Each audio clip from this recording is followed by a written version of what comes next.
Ini sebenarnya pertanyaan semua orang, Oh, atau paling tidak sangat banyak orang mengalami hal yang sama. melakukan atau mengalami refleksi seperti pertanyaan yang terkandung dalam pertanyaan itu. Jadi gini, coba diperhatikan pertanyaannya.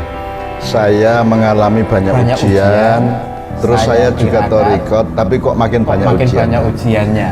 Terus saya mohon nasihatnya. saya mengasumsikan, kenapa kamu berkesimpulan bahwa tirakat atau thorikot itu menghentikan ujian?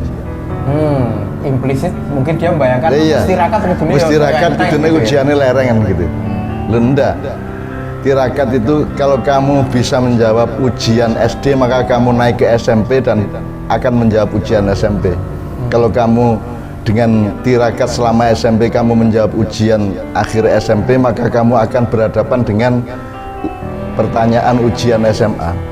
Jadi kalau memang mau dikaitkan, justru thorikot atau tirakat, nah nanti secara khusus kita harus ngomong tirakat ya, tirakat.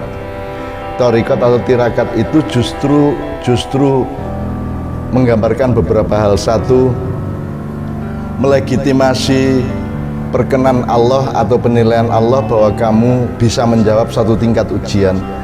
Kemudian Allah melihat bahwa kamu punya daya atau kelayakan yang lebih tinggi, maka Allah kasih pertanyaan berikutnya atau ujian berikutnya. Kan begitu.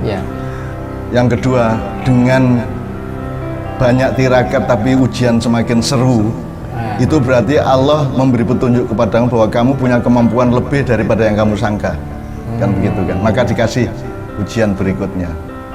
Tetapi kita kembali ke soal tirakat itu kan dari kata, itu bahasa Jawa yang diambil dari kata thorikoh bahasa Arab, bahwa hidup ini kan semuanya kan berjalan, semuanya berupa jalan dengan idiom dan bahasa yang menggunakan kata jalan. Jadi misalnya sirot itu ya jalan, syariat ya jalan, torik itu ya jalan, terus apalagi sabil juga jalan. Nah, thoriko adalah jalan yang ditempuh secara batin oleh manusia. Jadi mungkin kamu kerja di pasar tekun tiap hari, tapi kan ada pengalaman batin dalam bekerja fisik di pasar itu.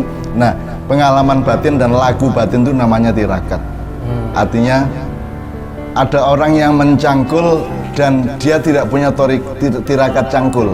Maksudnya gini, dia mencangkul hanya tangannya, kakinya yang berkeringat, tetapi dia bukan sedang melakukan pencangkulan rohaniah.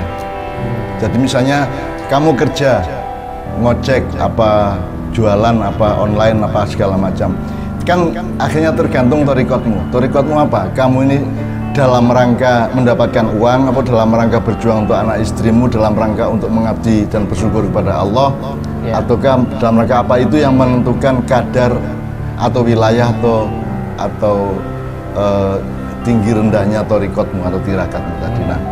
Nah, tetapi kita harus punya asumsi dasar bahwa tirakat itu tidak secara resmi merupakan jalan untuk menghentikan ujian.